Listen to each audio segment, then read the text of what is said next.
Shalom Yasharala, this is your brother Dawud from GMS Tampa Bay #07, coming at you with this here truth again. First and foremost, I want to give all praises unto Yahweh, Bahashem, Yahweh Shah, Bahashem, Rakah, Kodash. Double honors to the apostles and elders of Great Millstone that taught me this truth and that rule well. And salutation and much love for you. I can pushing this truth with sincerity on the four corners of the earth and enduring afflictions. All right, we're going to jump into this here lesson dealing with how to be saved. All right, this is Romans chapter 8, verse 24. It says, "For we are saved by hope, but hope that is seen is not hope. For what a man seeth, why does he yet hope for?" All right, and the easiest way to kind of break this here down for is like if you could say that you hope you're gonna get something, but if you see it already coming, it's just like you saying your parents is rolling up in the driveway and you hope your mama finna come home, but you see her in the driveway already. That's not really nothing that you hope for, that's just something that's already there, but something that you hope for is something that's not seen. You saying, look, man, you got to get somewhere by a certain amount of time, and you don't know if you're going to make it on time, but you still getting there, as fast as possible. You're like, man, I don't know exactly when I'm gonna get there, but I hope I get there on time, So you hoping for that is something that you don't see far out. You don't know exactly what time, what minute, what second you're gonna get there. You just hope you're gonna get there in time enough. All right. It says, "For we are saved by hope, but hope that is seen is not hope. For what a man seeth, why does he yet hope for?" Okay. But if we hope for that we see not, then we do with patience wait for it. All right. So yeah, we out here doing this work. The scriptures give us things that, go out to the highways and the byways, prophesy on the highways and the byways, these types of things. Tell us all these things, that the men of the Lord that was going to be saved will be doing, and yet we can go out there and do all of those things, but we can't sit there and brag and boast, say, hey, look, like a checklist. I go out to the highways and the byways and this and that and so on and so forth. So I know I'm going to be saved. No, that's how you say, like, well, I didn't met all these requirements, so I know that I'm going to sit here and make it. I did A, B, and C, so therefore the equation means I'm going to equal this. No, it's not like that. You can be doing all of this, and at the end, it could be taken from you, like Judas Iscariot. He was rolling with Yahushua himself, part of the 12, but at the end, he wasn't a part of the 12,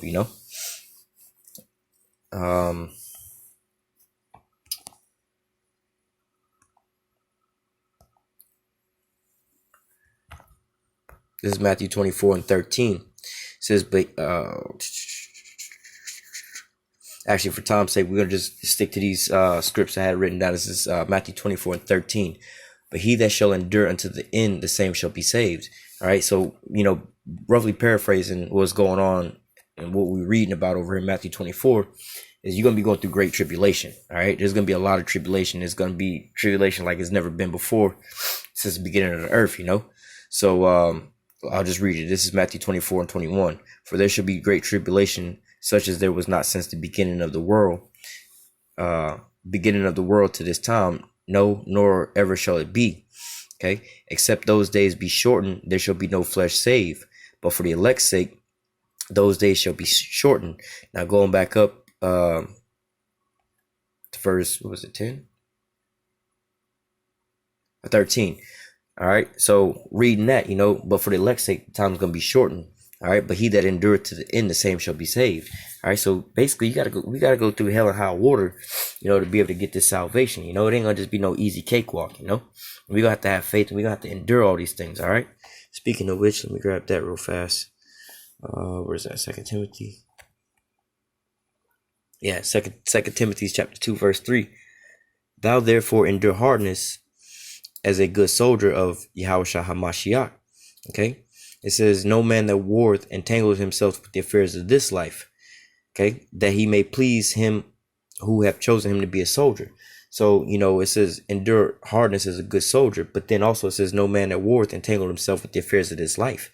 Right. So imagine you going out to go fight in Syria, you fighting for Esau and his army, you out there in the Middle East fighting, or let's say Iraq, when he was out there in Iraq. You out there in Iraq, you fighting, getting shot at and all kind of stuff like this on the battlegrounds, You don't want to be mixing yourself up with worried about what's going on American Idol and the Kardashians and whatever the fuck is going on TV, whatever they got going on over here. You know, you don't want to be like in a battlefield and the guy next to you like, yo, bro, did you see the new Avengers movie? You know, did you see what's going on here and there? Like, yo, bro, that ain't important right now. What's important is the war at hand, the battle at hand. You know, we fighting in the war right now. All that extra shit, man. Especially when we get into the kingdom, we can worry about all that then, you know? You didn't have your whole life before this to be worried about all that stuff. Now in this one little short span of time, we need to be worried about this here battle, all right? And verse 5, and if a man also strive for masteries, yet is he not crowned except he strive lawfully. So you can't be cheating in this. There ain't no way to cheat this, you know? You're going to have to strive lawfully. You can't just try to pretend in this thing, you know? Because it's going to show forth, you know? You're not going to really have real faith, you know? You can know a lot of scriptures, but you ain't going to be believing in these scriptures, all right? This is Matthew 10.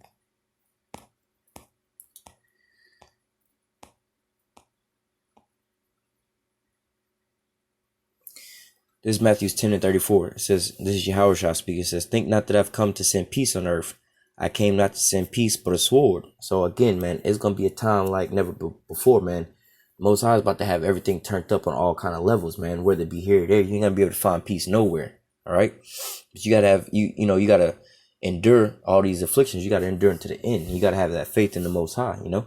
You have to have faith and endure all the way to the end. It says, verse 35, for I have come to set a man at variance against his father, and the daughter against her mother, and the daughter-in-law against her mother-in-law.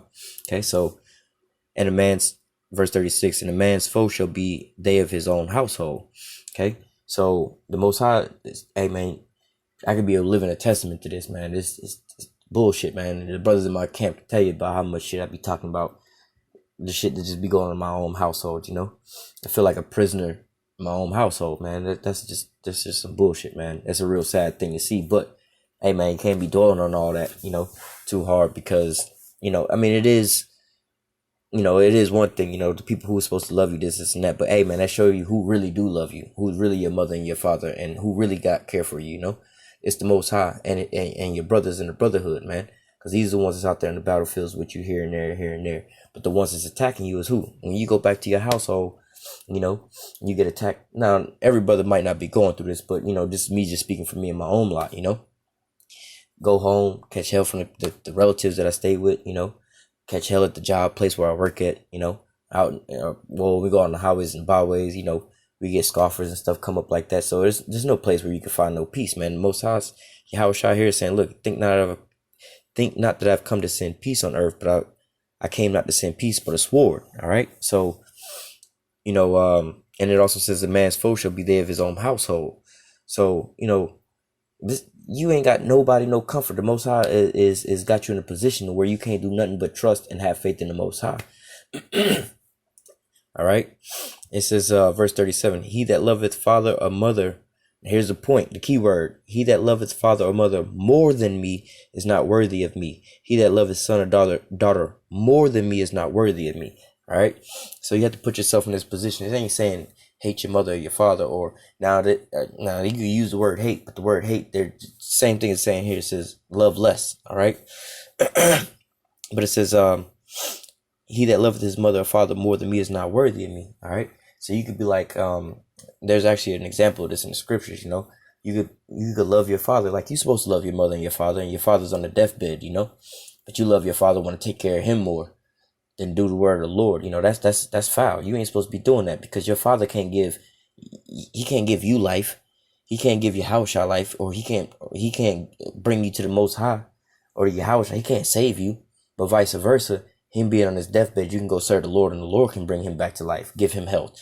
Or better yet, he could take him out of this pain and this sorrowful place, man. It says, he that loveth father or mother more than me is not worthy of me. And he that loveth son or daughter more than me is not worthy of me. Okay. He that taketh not his cross and follow after me is not worthy of me. All right. So if you don't, you know, we all got burdens in this thing, man. It's not no easy walk, man. This is like a heavy ass cross on your back doing this deal, you know. And if you don't want to take up your cross, you know, if the burden get too heavy for you, when the burden gonna be too heavy for you at some points in time. But the Most High don't ever give you more than what you can handle. All right. And he gives you your ways to get up out of those things, whether it be the brotherhood, the comforter, which is the scriptures and these types of things like that. He gives you your way out, but if you don't want to take heed to those things, again, if you don't really believe in what you're dealing with, you decide to put that cross down, you ain't worthy. All right. Cause I wish I had a way bigger cross to carry than you. All right.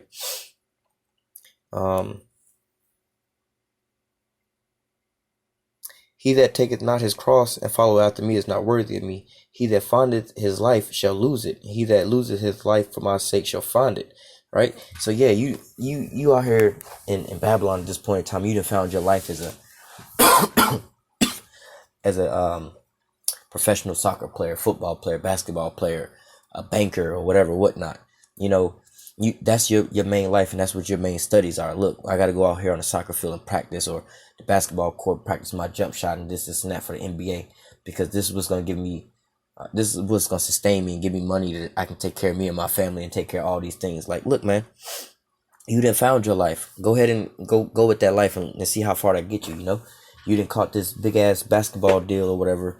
Let's see how long your money lasts, especially with economic collapse. All right. But don't come back to me after that, because you didn't chose that way. All right. Not saying that, you're not going to have to have a job, depending on what your lot is. More than likely you're going to have a job, in order to be a man of the Lord. You got to be a man first. You got to be able to take care of your own household before you can try to take care of the Lord's household. All right. So we're not knocking you having a job. You should have a job. A man that don't work, don't eat. All right. But as far as, there's a difference between having a job and shit. Like, I got a job now, you know what I'm saying? But this job don't provide me for no goddamn life. And even if it did, man, everything in this goddamn life is tainted anyway. Let's say hypothetically my job gave me enough money to buy a big ass mansion on a big ass ranch out in the middle of no fucking where. Right? The air's still polluted, the water's still polluted. Even all the seeds I would be planting with is still all polluted. All right. And let's say, I got a wife and some kids. Well, their minds are still gonna be polluted in this place. My kids would still have to go to school in this polluted place. All right. So, that's what it's saying. It says, he that findeth his life shall lose it. All right. And he that loses his life for my sake shall find it. Hey, man, we didn't give up our lives for this here work, especially a lot of us being young Jakes would normally be out on the weekends, doing whatever we want to go do on the weekends. But where are we at on the highways and the byways? When we at home, what we do in our spare time, we study, we read, put up videos, exhort, we do all these things for not only for ourselves, but for the elect's sake. We do all things, I endure all things for the elect's sake, and not only that, we doing these things because it's commanded of us to do these things. All right. So we giving up our regular livelihoods and things we would be rather doing, like, well, what do you want to go do? More than likely, and you ask the men of the Lord that question, it's already programmed inside of them. They'd be like, yo, let's go do something for the Lord, more or less, to say, there's a balance in that. It's not saying that, oh, you can't go play basketball or nothing like that. But, hey, when you're at wartime, there's more important things to do. You spending all your time playing basketball when you could be feeding the Lord's sheep, that's way more important, way more, rewarding. All right. It says, he that findeth his life shall lose it. He that loseth his life for my sake shall find it. Let me grab my next precept.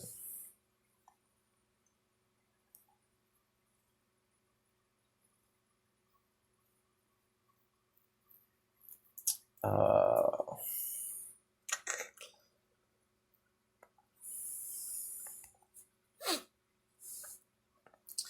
right, this is the book of Ezekiel, chapter 9, verse 4. And the Lord and Yahweh said unto him, go through the midst of the city, through the midst of Jerusalem, and set a mark upon the foreheads of the men that sigh and that cry for all the abominations that be done in the midst thereof. All right, so these men are getting that mark of exemption. All right, now when you go into this word mark, it's talking about exempt from judgment. All right, so the lesson is how to be saved. All right, you want to get this here mark. It says down here, mark, a sign of exemption from judgment. All right. So you want to be able to catch this here mark, and what's this mark? It's the wisdom, knowledge, and understanding on your forehead to follow the law, statutes, and commandments. Right. So reading back in context, it says, and Yahweh said unto them, go through the midst of the city, through the midst of Jerusalem, and set a mark upon the foreheads of the men that sigh and cry for all the abominations that be done in the midst thereof. And to the others he said in mine hearing, go ye after him through the city and smite, and let not your eyes spare, neither have any pity. Okay. So, if I keep reading on down, you see these people are catching a judgment, they getting, basically they getting put to death, but the men up above, they're going to get that mark of judgment, or that mark, which is an exemption from judgment. Why? Because they're out there doing the Lord's work. All right. They on the highways and the byways, and they crying for these abominations that's being done in the midst.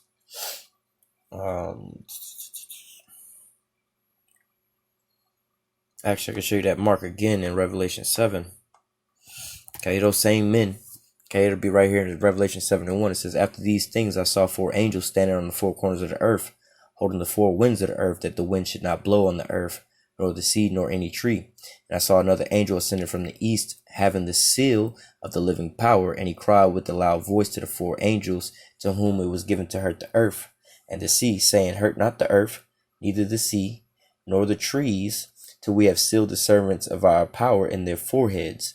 Okay, so that's what we was reading about in Ezekiel 9:4. It says, go through the midst of the city of Jerusalem, and set a mark on the foreheads of them that sigh and cry for all the abominations that be done thereof. All right. Okay, and so here's the people that's going to be doing that, right? It says, I heard the number of them which were sealed, and there were sealed 144,000, all of the tribes of the children of Israel. So contrary to popular belief, they tell you about those men that's going to be doing it, and they damn near tell you who they are by name, out of each of these tribes, we can go to a carnal sense. Out of the so-called Negroes, 12,000 of them. Out of the so-called Mexicans, 12,000 of them. Out of the so-called Seminole Indians, more or less to say, 12,000 of them. Native Indians, 12,000 of them. Okay, so on and so forth. All right.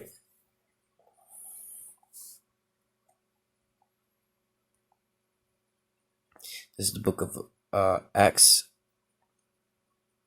11:14. Who shall tell these words, whereby thou and all thy house shall be saved? Okay, and just getting straight to the point. Hey, look. Who's going to be telling all these words? What words? The words of these prophecies. Who's going to be out there, like we just read in Ezekiel 9:4, prophesying on the highways and byways, giving out all this edification, feeding the sheep. The Lord said, if you love me, feed my sheep. All right. And so it says, who shall tell these words, whereby thou and all thy house shall be saved? Yeah. And now also doing this, like the scripture also say, an unbelieving wife shall be saved through her husband, a believing husband, more or less to say, and vice versa, So this is one of the ways you can get your household saved, by you going out there and doing the work. All right. You can bring salvation into your own household just by going out here and doing this. You love your family. Look, you might have to go out, sometimes you might have to put them off to go out there. You might, say, you say you love your mom and your dad and all this and that, they might want you to come on a day you go out on the highways and the byways to preach. They might want you to come and, go do some folly with them, Let's go do this, go do that. No, I can't. You might be it might be seeming like you're showing them some kind of hatred, but you really do love them. Like, fuck that. I'd rather go out on the highways and the byways if I really love you, to try to save your soul. You just going out to eat, man. Your stomach gonna be back hungry the next day. If I go doing this, Lord will not be saved, and I can have you saved. You ain't gonna have to hunger no more. All right. Especially in the time of Jacob trouble, when you can't just go to no restaurant and eat,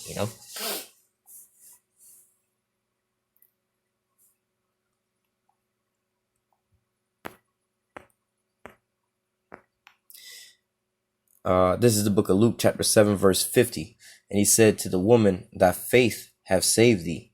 Go in peace. Okay. So I just want to bring out the fact that we're going to be saved through faith, man. You got to have faith in this, It's one of those things that, the Most High has to put inside of you first and foremost. Okay.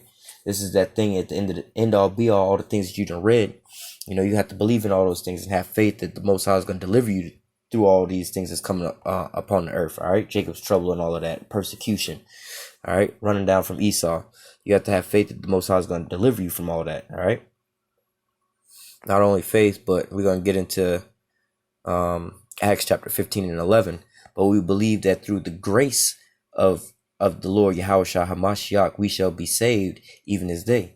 So first and foremost, the Most High had to have grace upon us to bring us into this, have mercy upon us to bring us into this. All right. And to start supping with us and giving us these scriptures and breakdowns. Then on the other end of it all, we had to have faith and believe into the words that he gave us, believe into all these things. He said, look, go out to the highways and the byways. All right. Those words are just stationary words on the paper. It's up to you to make the action to go out there and actually go do that. You have to go make the move. Those words still going to be there. You don't want to have to bring these words to life. All right. You don't want to have to go and do the work. All right. A couple more scriptures. We're going to close out.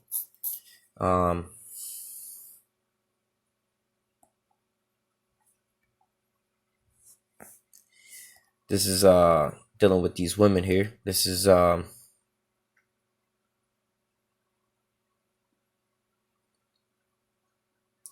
Timothy chapter 2 verse 9. In like manner also that women adorn themselves in modest apparel and shamefacedness and sobriety, not with broidered hair or gold or pearls or costly array. Okay, so this is for the women out there who want to figure out how they can be saved, all right, and how they gonna be saved, all right. So first and foremost, we dealing with the so-called black women at this point in time. You know how they like to walk around, they super proud and this and that, they can do whatever. I deal with this with my own mom all the damn time. I'm a be saved. The Lord got me. I've been knowing about this for this and that. Man, you ain't supposed to be in no spirit like that, And if you was wise, you would see what you had right in front of you, You don't even realize that Lord willing, you're going to be saved by your own son. But that same son, you be sitting there cussing out and telling him he don't know what the hell he talking about. And you just be blaspheming all damn day, man. If you only knew what you was doing, man, you wouldn't be doing that. Okay, so that's what the scripture is saying here. It says, in like manner also, the women that adorn themselves in modest apparel, all right, with shamefacedness and sobriety, not with broidered hair, gold or pearls, a costly array, walking around like she ain't the shit, like she already know what the hell is going on. First and foremost, the Most High broke this down to his men, his servants who are men. My flock are men. He broke this down to the men, first and foremost. And they teach their women and they are their household, all right? He didn't go and start preaching this to these women, all right? Verse 10, but what becometh women professing godliness with good works? Okay, let the women learn in silence with all subjection. Let them learn in silence. I ain't gonna get into that. That's just whatever. But, you have some women who you try to tell them certain things. All right, fuck it. I'll give you a real example, I'm speaking to my mom about, certain things going on. You have the embassy being moved over into Jerusalem and, the time of the prophecy that we got going on. My mom's always arguing, I want to go to Israel, to the Holy Land. God want me to go there, this and that. Like, you have no idea how stupid you sound. That place is finna get blown the fuck up. That is not the Holy Land over. I don't care. God want me to be over there. But like, yo, you striving against the Most High right now. Like, yo, I'm trying to tell you, just turn the TV on. You the type of person that don't even know what's going on the TV. You think it's all, you want to go over there and get baptized and shit. Like, yo, man, the people over there don't want to be over there. They're getting bombed and all kind of crazy shit going on over there. But just you want to just go off of what you think is going on in your mind. You ain't got no, shit, the woman wanted imparting basically wisdom. She ain't got no goddamn wisdom to be knowing all that. I mean, you don't even really have to have wisdom. Turn the fucking news on. You'll see what's going on over there, all right? Read a little bit, even bringing out articles to show her about all the killing and the death going on over there, especially in the week of the massacres going on over there. You want to claim you want to go over there. I don't care what nobody said. God want me to go over there. I don't know, you the devil then. God want me to go. No, man. This is why the scripture say, let the woman learn in silence with all subjection. But I suffer a woman not to teach, nor usurp authority over a man, but being silent. Okay, so if we was listening to her, shit, your ass would be on a plane going over to Israel getting blown the fuck up. Salvation coming in from this side over here. Then we're going to be brought back into the land over there. The Most High is going to take us over there. All right? Not you on your own accord. Especially not going over there where the heathen has had that place defiled. Right? They lack understanding. They don't have no understanding in them. All right? But nevertheless, going on how they're going to be saved, says, but I suffer not a woman to teach, nor usurp authority over man, but be in silence. For Adam was first formed, then Eve. Okay? Being in order. And Adam was not deceived, but the woman being deceived was in transgression. All right. So what happened? Adam fucked up by listening to his goddamn woman. This says woman should not usurp authority over a man, but that's where Adam fucked up. He started listening to his woman and shit like that when she don't got no understanding, no wisdom in her fucking mind to begin with. All right. She listening to another man who ain't even her husband, the damn devil, and he got her fucked up. Right? So it says Adam was not deceived, but the woman being deceived was in the transgression. Notwithstanding, she shall be saved in childbearing if they continue in the faith with charity and holiness and sobriety. So, you get you a woman that's in this truth, and she get with a man of the Lord, basically, being that man's wife, and continuing in the faith and with charity and holiness and sobriety, being quiet, learning in subjection, not being all loud mouthed like these women normally are, that's how she gonna be saved. She gotta humble down, listen to the men of the Lord. All you really got to do is just have faith in your man and believing in your man. That's it. You don't have the hard task of going through these scriptures and reading and understanding and breaking this stuff down and putting videos up, going to the highways and the byways, suffering the elements and suffering people threatening and trying to kill you and stuff, having your face on the internet and everybody knowing all your business. You don't have to go through all of that. All you have to do is sit there and listen to what your man got to tell you, especially, or hopefully it's a man of righteousness and this truth. You just have to listen to what he got to tell you and have faith in all of that, Got one more scripture. We're going to close out after that. Because I know a lot of women ain't going to want to hear that and buck up to that. But this is just the reality of it all, Because you got to understand we coming to Jacob's trouble. So, hey, at this point in time, the women going to see where the real power is. Then, hey, they going to say this. And in that day, Isaiah 4:1. And in that day, what day? The day of Jacob's trouble. And in that day, 7 women shall take hold of one man. Okay, and that 7 women means a complete number of women. So it could be 700, 7,000, however many women, all right?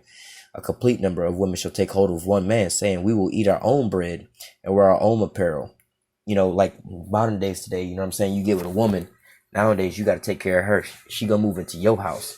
You're going to be putting on her bills and shit like that, But in this day it says, and in that day 7 women shall take hold of one man, saying, we will eat our own bread and wear our own apparel.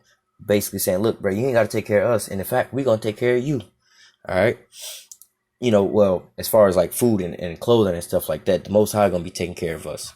All right. It says, we will eat our own bread and wear our own apparel. Only let us be called by thy name to take away our reproach.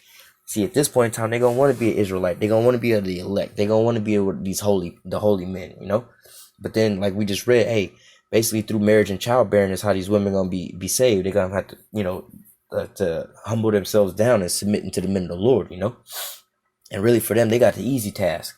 All they got to do is get with a righteous man, and a righteous man ain't going to have you doing no crazy shit. It's a lot harder to be with a wicked man.